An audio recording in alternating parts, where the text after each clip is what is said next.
Hola, buen día. Bienvenidos de nuevo a AGIES Conecta, el podcast de la Asociación de Guatemalteca de Ingeniería Estructural y Sísmica AGIES, en donde estaremos compartiendo nuestros conocimientos con respecto a la ingeniería y temas de interés para la ingeniería estructural. Nos acompaña el doctor Héctor Monzón. Estamos en la segunda parte de los episodios de inicio de nuestro podcast, por lo cual de nuevo, doctor, muchas gracias por acompañarnos. A ustedes, gracias por la invitación de nuevo. Gracias, doctor. En el último capítulo nos quedamos pendientes de lo bueno. Viene 1976, ¿verdad? Exactamente. Cuéntenos un poco, doctor, ese trágico realmente evento que pasó, pero que tecnológicamente nos hizo cambiar. Cuéntenos un poco. Voy a retroceder hacia algo que no se mencionó en el capítulo pasado, donde hablamos del surgimiento de los edificios de múltiples pisos. Hacia el año 1960, varios empresarios, uno de ellos, don Víctor Cairé, decidieron empezar a construir casas de habitación de 1 y 2 niveles en serie. Entonces, para ello utilizaron la tecnología que hablamos en el episodio anterior de la mampostería reforzada. Aquí ya no hay solo ladrillo, sino que empieza a aparecer el bloque de cemento. Pero la idea es la misma. Usted levanta una pared y le pone una retícula de refuerzo y conecta todas las paredes y usted hace un cajón. Claro, el cajón tiene ventanas y puertas, pero básicamente usted está haciendo un cajón. Entonces, a principios de los años 60, estos empresarios lanzaron esa iniciativa de construir en serie y no pagado inmediatamente, sino pagado a largo plazo. Entonces usted tenía créditos de 10, 15 años para pagar la casa que estaba comprando, pagando mensualmente lo que era el equivalente de un alquiler. Esa era una idea pues bastante novedosa en Guatemala, ya existía en otros lugares, por supuesto. Pero aquí surge un primer problema. Mire, el crédito es a 10 años, a 15 años, y no sabemos si va a haber un sismo en ese momento. De manera que no solo tenemos que organizar el asunto de los seguros, sino poner reglas básicas para hacer eso. Y ahí surgen las normas del FHA, que son nuestras primeras normas. Las del FHA no son unas normas de cálculo, pero son unas normas con las directrices generales de cómo hacer una de estas estructuras de 1 y 2 pisos. Y empieza a surgir Utatlán 1, Utatlán 2, la Asunción, Jardines de la Asunción y otras colonias que así se les llamaba de este tipo. O sea, ese fue un avance muy importante en la década de los 1960. Ahora, hablamos también de los cambios en tecnología que ocurrieron a principios de 1970 y el sismo de Managua de 1972, que realmente afectó enormemente a la ciudad de Managua, colapsando prácticamente todos sus edificios. Bueno, hasta ahí habíamos llegado. Ahora viene un día cualquiera de 1976, 3 de febrero, nos vamos a dormir. ¿Qué día era? Martes era, ¿verdad? Miércoles el 4, en la madrugada. Miércoles fue. Sí. Okay. Y a las 3:30 de la mañana nos despierta la sacudida y el sonido aquel que había en todo el ambiente. Se lo digo desde el punto de vista de un habitante de la capital aquí en Guatemala y que vivía en una de esas casas de mampostería.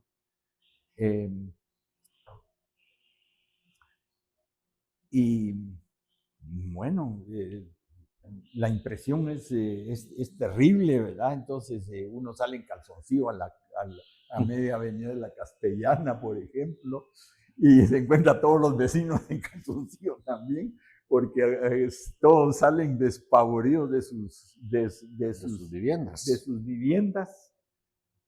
Afortunadamente en esa zona de la Castellana donde yo vivía, pues las viviendas eran de mampostería y a todas les fue bastante bien, pero no se recupera del susto. De manera que después de meter a la familia en el pequeño Fiat que teníamos,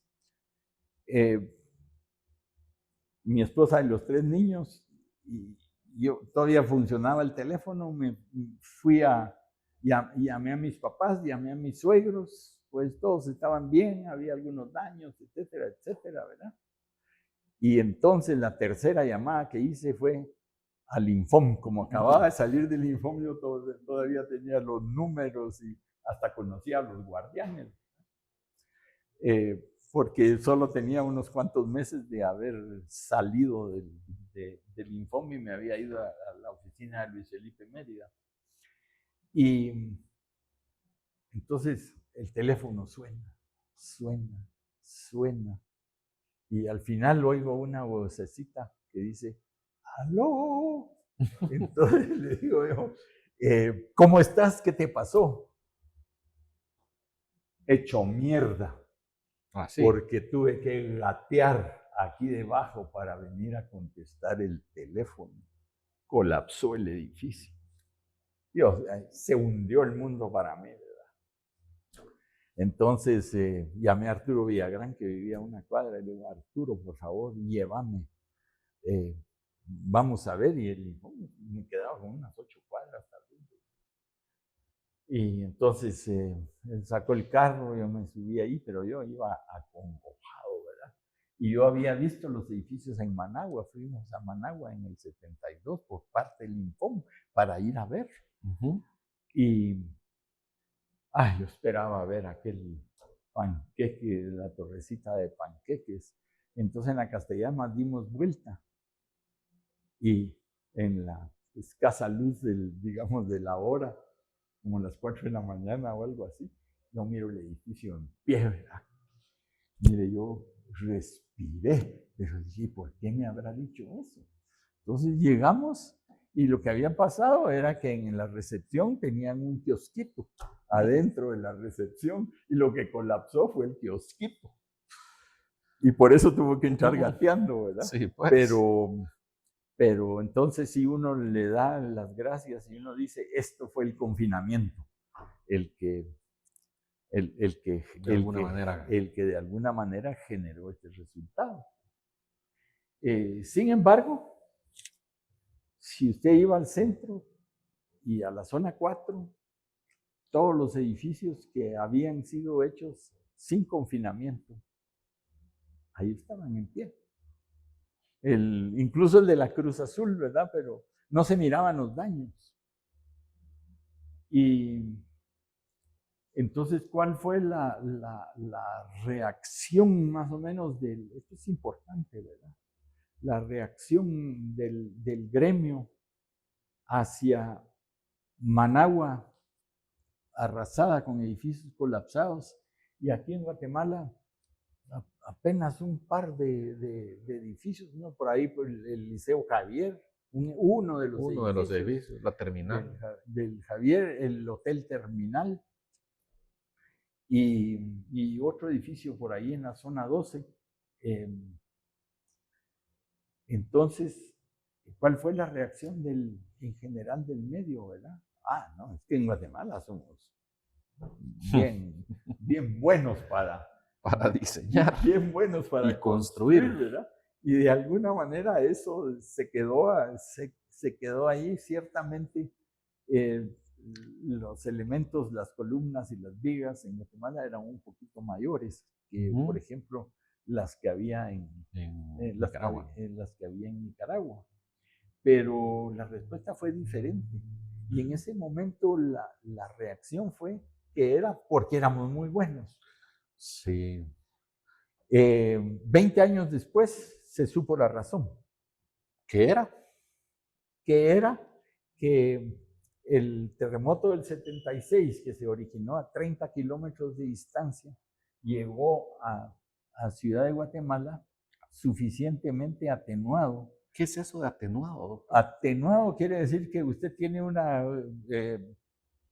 lance una piedra al agua y levanta unas olitas, Ujú. pero conforme las olas se van expandiendo en el cuerpo de agua, las olas se van haciendo más Más pequeñas. pequeñitas. Lo mismo son ¿Sí? los terremotos. Se van Y haciendo más pequeños conforme avanza la distancia, digamos. exactamente, entonces, digamos, lo que a nosotros nos preocupa, que no es la magnitud, sino no es el tamaño de la bomba, sino qué tan cerca nos Nos cae la detonó bomba. la Ujú. bomba. Eh, eh, eh, ya nos llegó más atenuado. Ok. Entonces nos llegó como a la mitad de la intensidad de lo que... Fue en la falla, digamos, en el y, Valle del Motagua, digamos. sí, que en el Valle del Motagua, por supuesto, pero que en Managua. Ah, que en Managua se refería usted ya. Entonces, parte del resultado positivo, y se comprobó posteriormente con San Salvador 1985, fue eso. El sismo de 1976, para el tipo de edificios de que estamos hablando, fue mucho más benevolente en Guatemala que lo que había sido en Managua y lo que iba a ser en, en San Salvador. Y en México, seguramente, ¿verdad? Sí, en México la historia es un poquito diferente. Doctor, y relativamente hablando, el 76 entonces fue benevolente hasta cierto punto en el valle de la ciudad de Guatemala, pero ¿qué pasó en las zonas cercanas a la falla del Motagua? Pues vea, a lo largo de la falla del Motagua, desde los Amates y sobre todo en la zona del norte de Chimaltenango, donde la intensidad fue muy fuerte y la construcción de habitación, de casas de habitación, era adobe. Y era el adobe del limo que tenemos en Guatemala, es el limo volcánico, que no es igual al adobe de arcilla que hay en otros. Este limo nuestro se desintegra, es deleznable con cualquier esfuerzo que se le imponga. Entonces, como lo vemos en las imágenes, realmente las poblaciones fueron arrasadas hasta el suelo.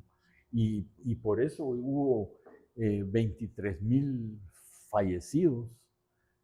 Durante el sismo fallecieron 500 personas por segundo, Imagínense. mientras el sismo venía avanzando. Entonces, eso a nivel de país fue una catástrofe. Sin embargo, en Guatemala, por dos razones. La primera, que ya vimos que ciertas intensidades fueron menores, pero aquí la mampostería de refuerzo, la de bloc, la de ladrillo, pero con el refuerzo que se usaba en la capital, tuvo un desempeño excelente. Entonces, relativamente hablando, ¿verdad? Porque había grietas y Relativamente, había... sí, recuerdo pero algunas imágenes. el desempeño de esa mampostería fue muy bueno. Y entonces, ahora viene una de las cosas que a mí me maravilla del país. Espontáneamente, en la siguiente década, la reconstrucción fue ya no en adobe. La reconstrucción empezó a ser con el tipo de mampostería que se usaba, en la capital. Entonces, usted puede ver ahí en la imagen cómo la mampostería migró hacia la construcción de vivienda, migró hacia ese sistema de mampostería espontáneamente, nadie lo pidió. La gente misma lo iba haciendo. Lo reconocieron. Lo reconocieron, aceptaron la inversión adicional que tenían que hacer y se desarrolló ya no como una autoconstrucción, sino maestros de obra que eran contratados, y los maestros de obra, ¿de dónde venían? Habían sido albañiles en la capital, o habían visto todo el desempeño y todo el sistema constructivo. Y entonces ellos eran autodidactas, por así decirlo. ¿Todavía no existía el INTECAP en ese momento? En ese momento, al principio, no. Okay. Pero se generó en ese momento porque se vio la necesidad de tener esa educación a nivel medio. Técnicos de construcción, a nivel bachilleres probablemente sí, de construcción, ¿verdad? Técnicos de construcción.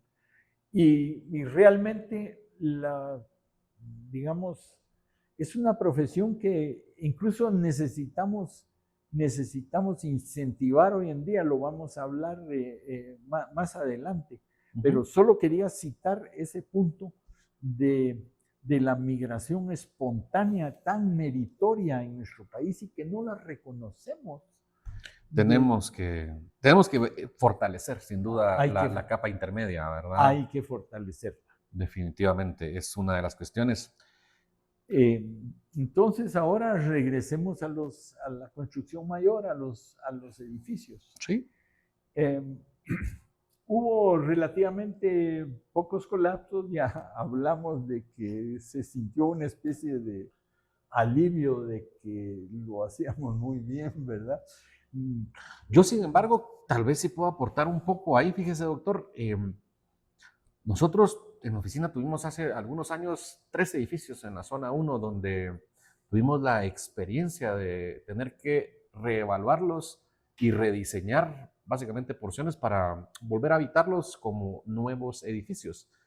Y fíjese que lo que nos pareció a nosotros terrible, le voy a decir, es que las cosas sí pasaron, y de hecho sí pasaron en el orden que debían pasar, pero nadie se dio cuenta. Comenzamos a ver edificios que en realidad estaban recostados sobre el edificio a la par, y la razón de eso es lo que hoy conocemos nosotros, a lo que le decimos la rótula de la base en las columnas. Entonces, lo que encontramos en los 3 edificios fue que las columnas sí fallaron, de hecho, en la base, y estaban abiertas, y simplemente el asentamiento fue suficientemente similar como que pareciera que no sucedió, pero era como que uno tuviera palitos encima de las zapatas, básicamente, ¿verdad? Ya no, la corrosión además terminó de destruir una porción del refuerzo. Entonces, yo sí considero que zona 1 es, al día de hoy, muy vulnerable, ¿verdad? Todavía para lo que pasó después del 76, y muchos edificios que simplemente no se les prestó la atención requerida. Sí, tal vez la manera como lo expresé fue muy optimista. No hubo el colapso escandaloso de lo que llamamos el panqueque, de todas las losas una sobre otra en el piso. Pero sí hubo daños, como usted muy bien lo está. Por ejemplo, el edificio Cruz Azul de 11 pisos, hoy en día tiene 3, porque hubo que removerle 8 pisos. Hay otra serie de edificios también en donde la reparación se fue mucho hacia, mire, inyectemos las grietas que tenemos con epóxico, ¿verdad? Y entonces el edificio va a seguir viviendo. Y sí, en los otros episodios que nos hacen falta, yo creo que vamos a hablar de eso, sobre las cosas que nos hacen falta. Excelente. Pero del lado de vista técnico, doctor, nos mencionó que realmente se hacía por una especie de porcentaje lo que originalmente comenzó a calcularse como sismo. Sin embargo, en el 79 hubo una iniciativa, ¿verdad?, para tratar de hacer el primer análisis de amenaza local del país. Mire, la Universidad de Stanford empezó con una tecnología basada en análisis, probabilístico. Los padres de la ingeniería probabilística estaban en Stanford, se habían trasladado estaban en Stanford como Jack Benjamin, o se habían trasladado ahí como Alain Cornell desde la costa este. Y entonces empezaron a desarrollar una tecnología que, basada en la recurrencia pasada histórica de los sismos, trataba de pronosticar, no digo predecir, sino hacer un pronóstico sobre cuáles podían ser las intensidades que se iban a generar en el sitio, y a partir de eso, ya no el sismo era un 10% multiplicado por 1.4, sino que ya empezaba a salir un valor numérico del sismo. Entonces son los análisis de amenaza sísmica. Y los primeros análisis de amenaza sísmica se hicieron en Centroamérica. Se hizo uno para Nicaragua y plantearon hacer uno para Guatemala hacia 1979 de la Universidad de Stanford.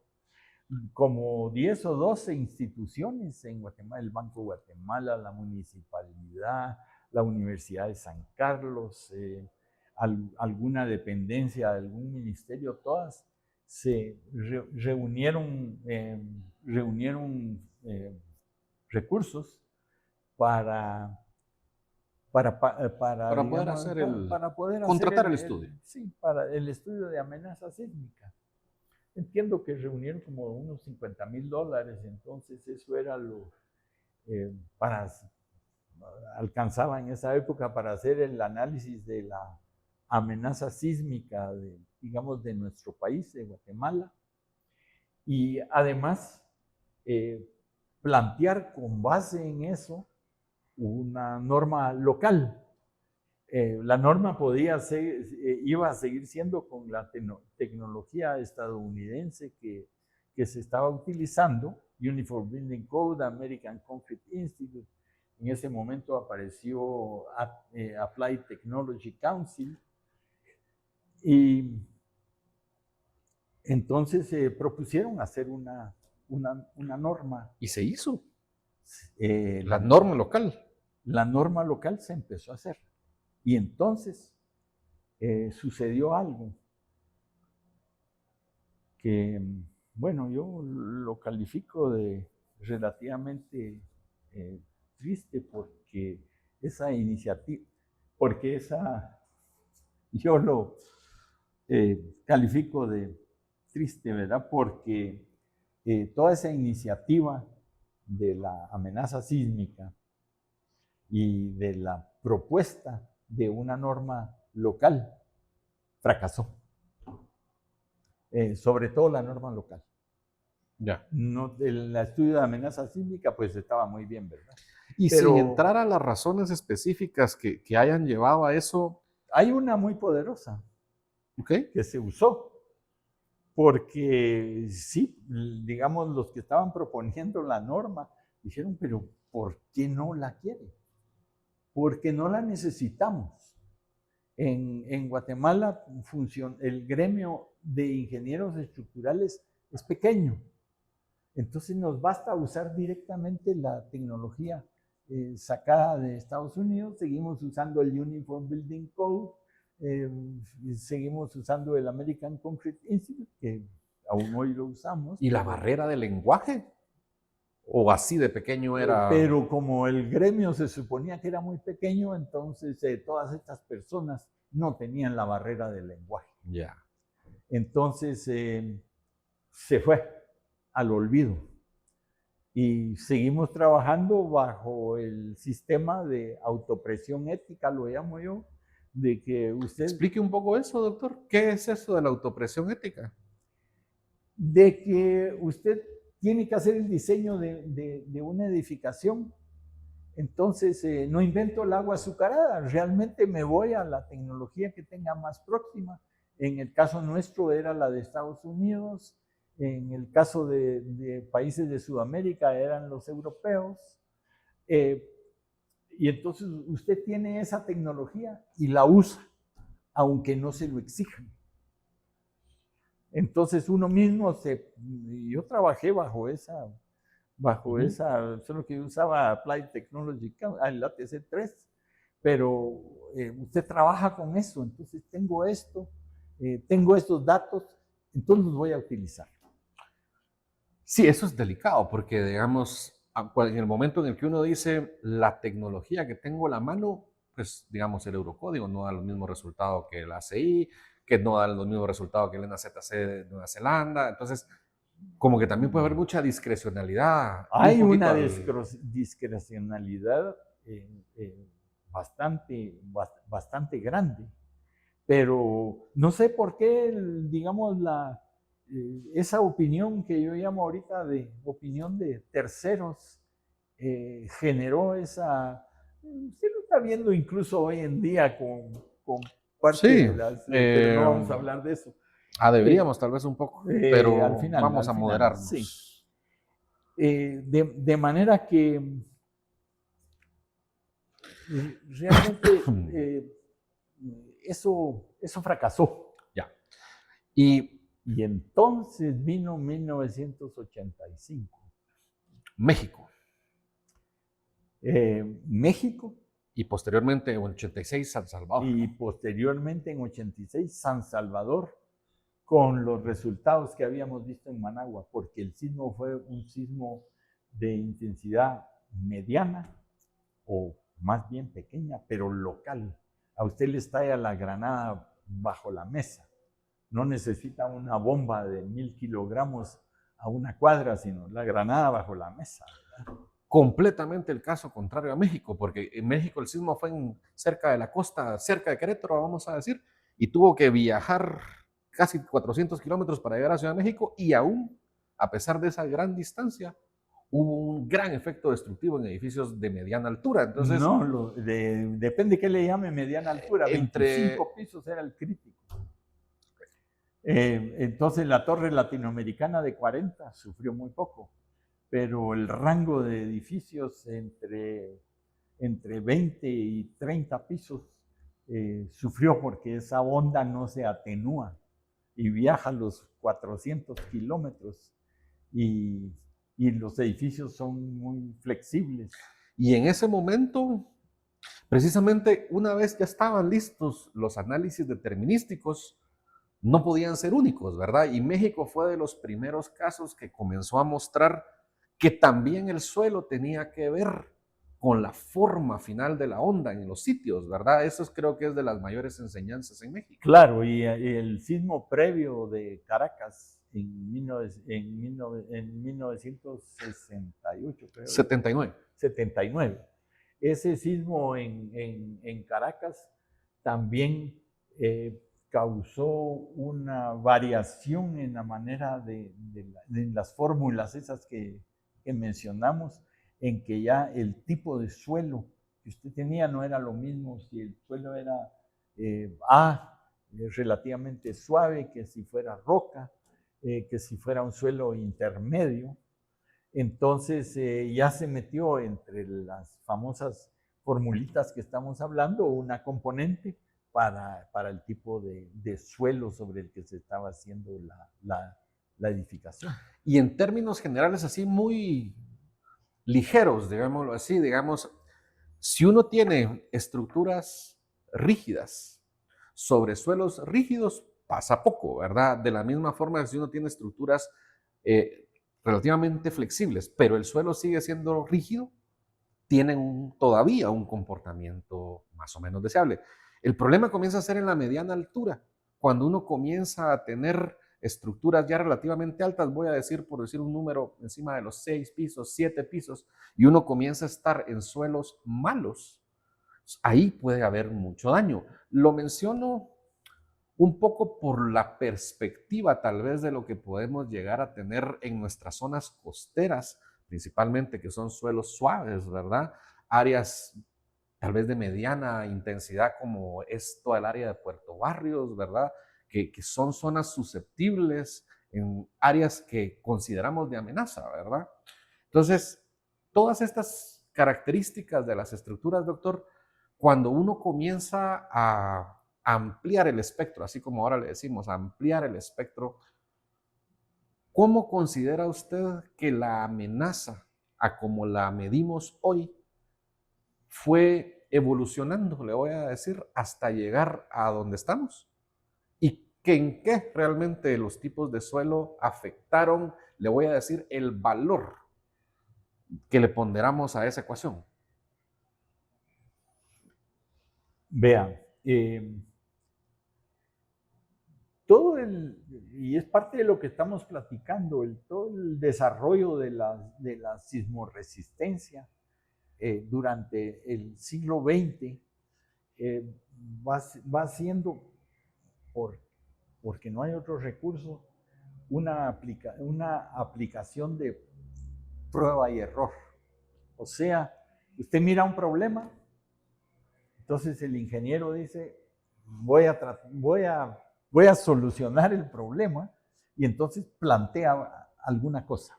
Esa digamos, ¿Solución? lo que usted está planteando, esa solución, es mejor que la anterior.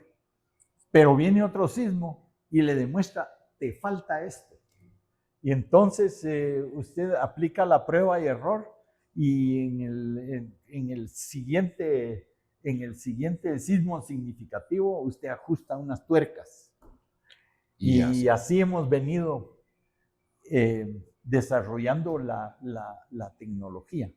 No hay otra forma de hacerlo, ¿verdad? Porque sí, no tenemos mesas suficientemente grandes aún en ninguna parte del mundo para poder hacer pruebas a la escala real, ¿verdad? De lo que realmente se construye, y sin duda hay limitaciones en el avance, aunque tenemos que ser más precavidos que estos personajes que nos mencionó a mediados de los 80, ¿verdad? Porque el hecho de que alguien más comete errores también nos debe dejar enseñanzas, ¿verdad? claro.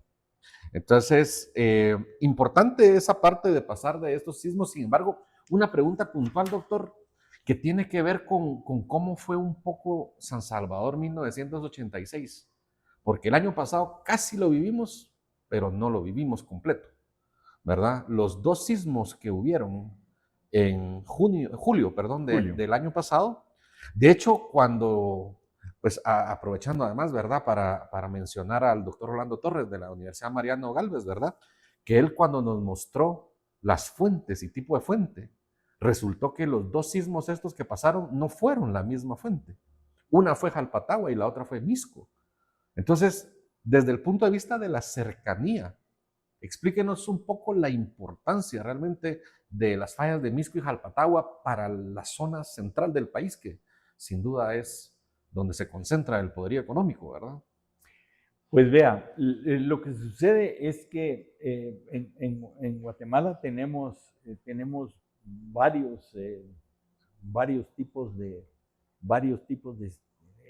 hay tres tipos de sismos diferentes.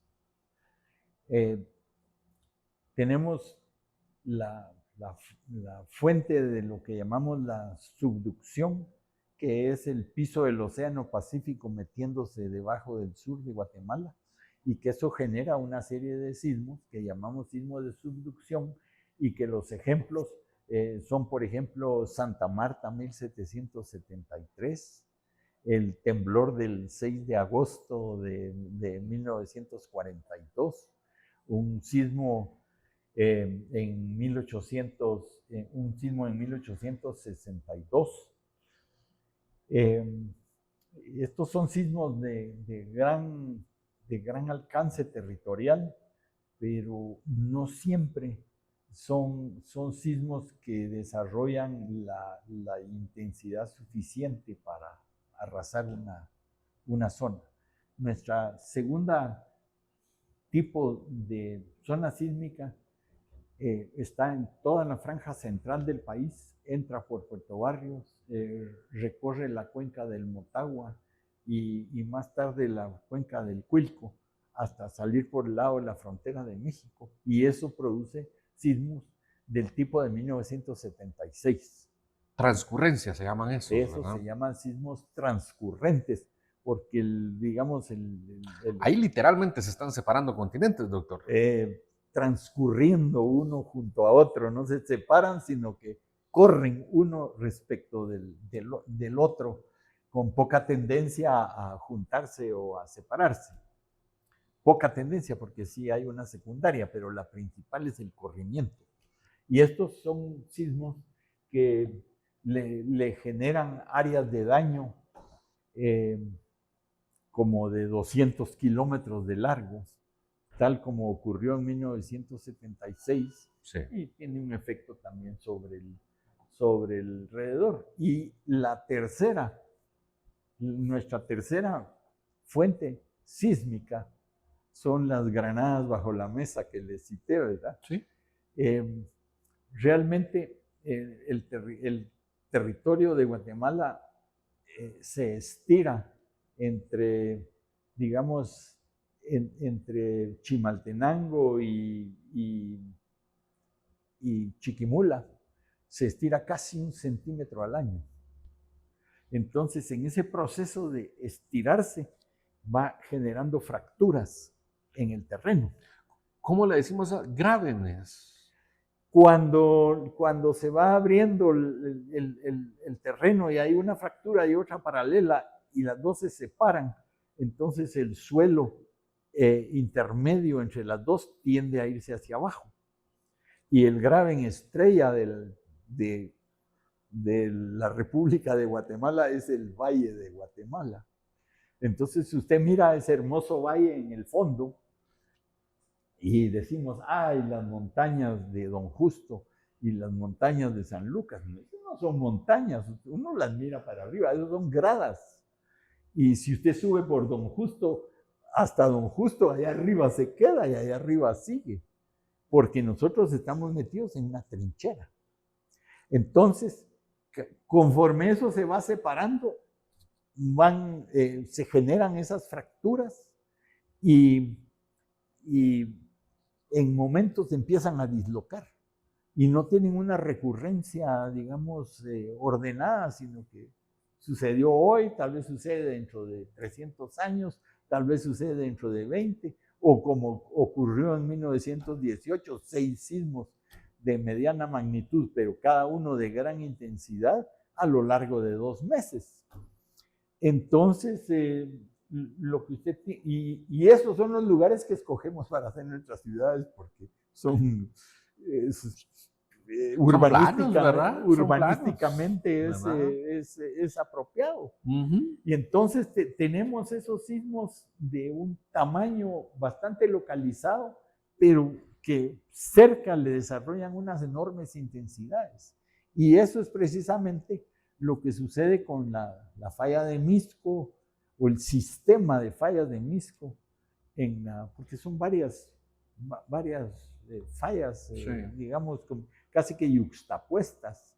Doctor, y sin ánimo de pretender escandalizar a nadie, ¿verdad? Ajá. Pero, ¿cuál es su perspectiva real de un sismo de mediana intensidad? Voy a decir un 6 en la zona de Mixco, o uno no tan pequeño, vamos a decir un 6,5 en la zona de Jalpatagua. ¿Qué cree usted que realistamente podríamos esperar del desempeño? Si gusta, no voy a entrar a todos los detalles, sino enfoquémonos en todavía lo que hay de adobe y la mampostería, llamémosle hasta unos 3 pisos. Bueno, me está haciendo 2 preguntas. Una es, ¿cuál es la perspectiva de tenerlo? Y la otra, ¿cuáles pueden ser las consecuencias en el caso de que suceda? Sí. El problema con estas fallas, el problema con las fallas, digamos, voy a retroceder un paso, subducción. La subducción genera sismos más ordenadamente. Sí. Es decir, tienen una cierta recurrencia. Sabemos que los sismos de una magnitud de entre 7 y 8 pueden ocurrir en lapsos de cada 80 años. En el caso de las de transcurrencia en el norte, el periodo de retorno es mucho mayor. Pero en el caso de las pequeñas, es casi aleatorio, no tenemos ahorita una tecnología como, incluso no tenemos la suficiente historia de cada uno de ellos como para tratar de eliminar una recurrencia. Y por eso es que para la edición de nuestra norma de ajíes desde hace La 2018, la generación pasada, digamos. Ajá, la 2018 y que se ha mantenido ahora, recurrimos ya no al enfoque probabilístico, sino no sabemos cuándo puede suceder, pero alguna vez va a suceder. Entonces, ¿qué es lo que debemos hacer? Irnos al sismo máximo creíble de una porción. De un fallamiento de esos. Entonces, pero usted no me está diciendo, no, yo no le puedo decir cuándo va a ocurrir, pero esto puede ocurrir, así que usted se tiene que proteger de este sismo. Entonces, miramos la longitud de la falla, la morfología de la falla y decimos, esta falla puede producir una magnitud de 6 y esta puede producir una magnitud de 6.5. Y entonces eso es lo que usamos para diseño y eso es lo que hemos estado utilizando prácticamente en la última década. ¿Y la parte del daño, doctor? ¿Cómo ve usted el daño? Mire, fue bastante, para mí fue bastante evidente en el sismo del 6 de julio, en el sismo del 6 de julio que causó tantos daños en Palín y sobre todo en Santa María de Jesús. Sí. Y ahí se volvió inaccesible, pero por las carreteras, porque los taludes se desmoronaron y otra serie de cosas. Pero, ¿qué pasó con la construcción? Que la construcción hecha, la más nueva, que ya tenía mampostería, lo soportó bastante bien. Pero la construcción antigua, que no había sido afectada en mucho tiempo y que todavía era de adobe, sufrió muchísimo. Y si usted lo mira en la iglesia, por ejemplo, que es una edificación pues, colonial, ¿verdad? De otra época, los daños fueron tremendos. Entonces, eso lo que nos dice es que vamos bien por el lado positivo de usar la mampostería, pero con técnicos de la construcción calificados, certificados, y que la municipalidad les exija usar la certificación, lo cual no ha estado pasando. Sí. Y vemos que la construcción antigua, el adobe sin refuerzo, sigue siendo un problema. Entonces... Claro.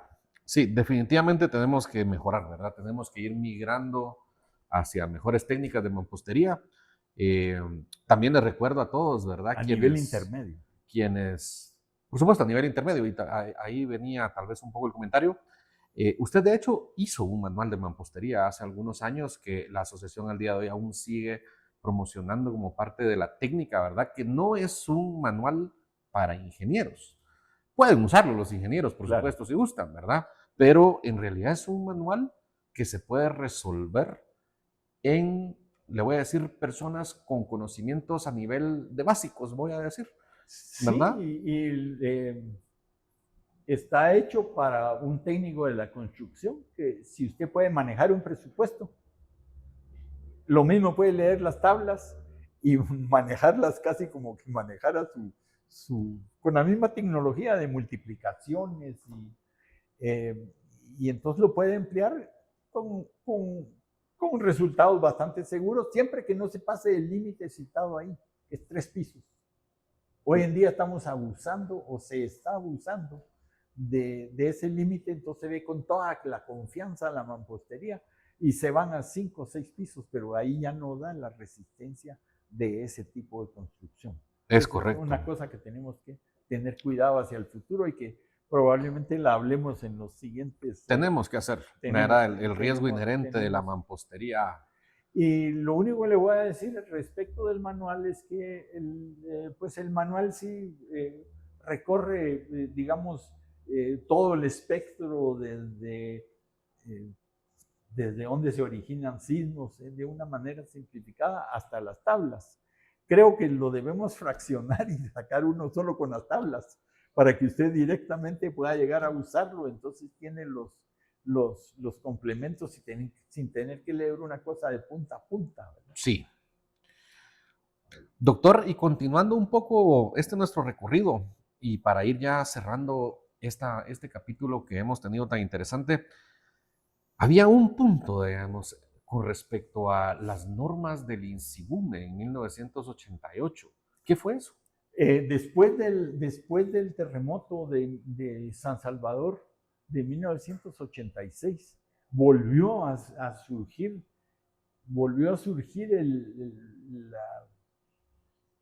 la necesidad de tener una norma para ordenar un poco las cosas. ¿Sí? Entonces, prácticamente se volvió a repetir el capítulo de Managua, ¿verdad? Entonces se decidió, en este caso a nivel de INSIBUME, mire, necesitamos una norma local que responda a la como se diga la fenomenología. ¿Será que sí, eso será que existe? No sé. Sí, eso quise decir y no voy a tratar de repetirlo porque no se me sale la palabra.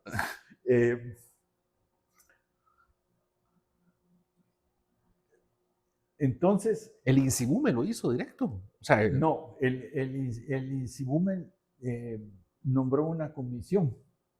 Entonces participamos como cuatro ingenieros en eso. Estuvo Luis Felipe Mérida, estuvo Loncho Lotman, Roberto Solís, me permitieron participar en eso. Yo era el más joven del grupo. Y entonces se planteó una norma, sin inventar el agua azucarada, como decía antes, sino utilizando la tecnología disponible, especialmente la estadounidense, pero aplicada a nuestro contexto, a nuestro entorno, ¿verdad? Y esa se redactó, se terminó, y en ese momento se acabó el periodo del presidente Vinicio y del ministerio de Guayo Goizueta. Y con el siguiente gobierno eso cayó en desuso. No en desuso, sino que ya no en olvido, más bien. Lo sintieron como que no era una prioridad, ¿verdad? Entonces tenían otras preocupaciones. Doctor, y después de las normas de INSIBUME, el evento siguiente que nos corresponde con respecto a normativa, de hecho es la fundación de AGIES, ¿verdad? Claro, porque en ese momento se vio cuáles eran los problemas de que fuera una entidad estatal la que estuviera generando normas, no tiene una dinámica suficiente. Entonces se decidió en 1994 hacer una asociación gremial, que es la Asociación Guatemalteca de Ingeniería Estructural y Sísmica, con el propósito de proponer normas y ponerlas sobre la mesa para que las acogiera. Excelente. Bueno, doctor, llegamos al final de este capítulo. De nuevo, le agradecemos mucho su participación. Muy entretenido siempre, ¿verdad? Todo el recorrido de lo que nos ha pasado, y tal vez no nos hemos dado cuenta siquiera que nos ha pasado, ¿verdad? Entonces, de nuevo, de parte de AGIES, ¿verdad? En este podcast AGIES Conecta, les damos las gracias por habernos escuchado y nos vemos en el siguiente capítulo.